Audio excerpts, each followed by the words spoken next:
Okie dokes. So, as promised, here is the rundown on Lone Sherman. I just got done putting together the box here for the game, and let's take a look here. So, this is a refurbished box from an old game that I put together and put the components in.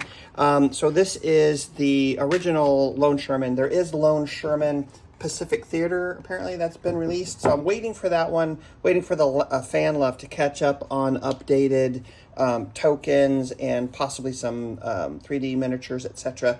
for that. And that is probably something I'll be able to add to this box. I think the cover is roughly agnostic enough to include both theaters in there.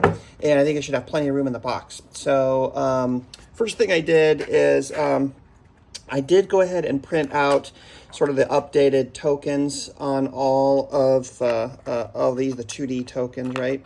For these, just because I am a completionist and got to have all the pieces, parts in there. But Mike Lambo did do a video where he had, where he was using some 3D models and 6mm models, I think, no, 10mm. Anyway, yes, 6mm.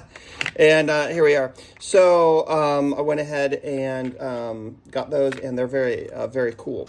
Added some dice, some themed dice, some American and German dice here, and the rest of the tokens, which fit onto the tank board. Let me show you how this works. So normally in the game, and we'll take this out in the back of the book. This book contains everything that you need in order to play the game. It has actually, in the very back of the book, you get a page back here that you can go ahead and mount this page onto some chipboard and then cut the pieces out, and you have everything that you need.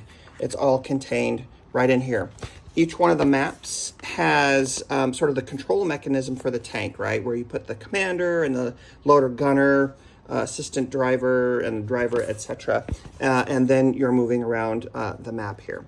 But I did not really want to cut the back out, so hopped on to the BGGs to download the updated tokens for that. And while I was at it, also went ahead and created a tank, right? So now, instead of the sort of control mechanism that is on each of the maps, now I can just instead load each of the tokens into their respective positions here on the tank. So I just felt like it added a little more immersion and whilst I'm playing. And you have the popped hatch and the commander position here, buttoned and popped here, so he moves back and forth like so. Fire level, if you do get hit and the tank is catching on fire, you can change the fire level like so.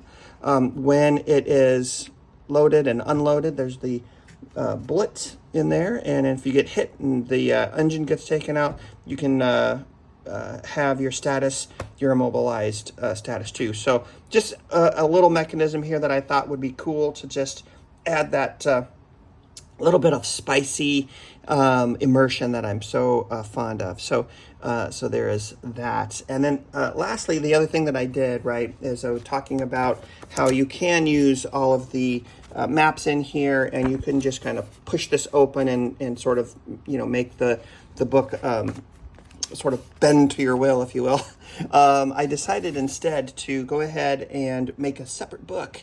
And this book has all of the maps in it. And then here is the scenario and all of the events and the turn sequence and all of that on here. And so this is just a glossy cardstock, and they are all on here. So there's 11 missions. I think there's a bonus mission at the end, which is the tiger hunt too. So you're looking at trying to take out a tiger tank that has some good support there with Panzer IIIs. So just another little addition to the game that doesn't really come with it, but I felt like it was warranted, especially since I invested in the 6mm tanks like so. And then here is that fancy tiger. So these are very, very cool. So there you go. So that is it. That is the Lone Sherman build. Really cool solitaire tank game, and having a good time with this one. Alrighty, talk to you later.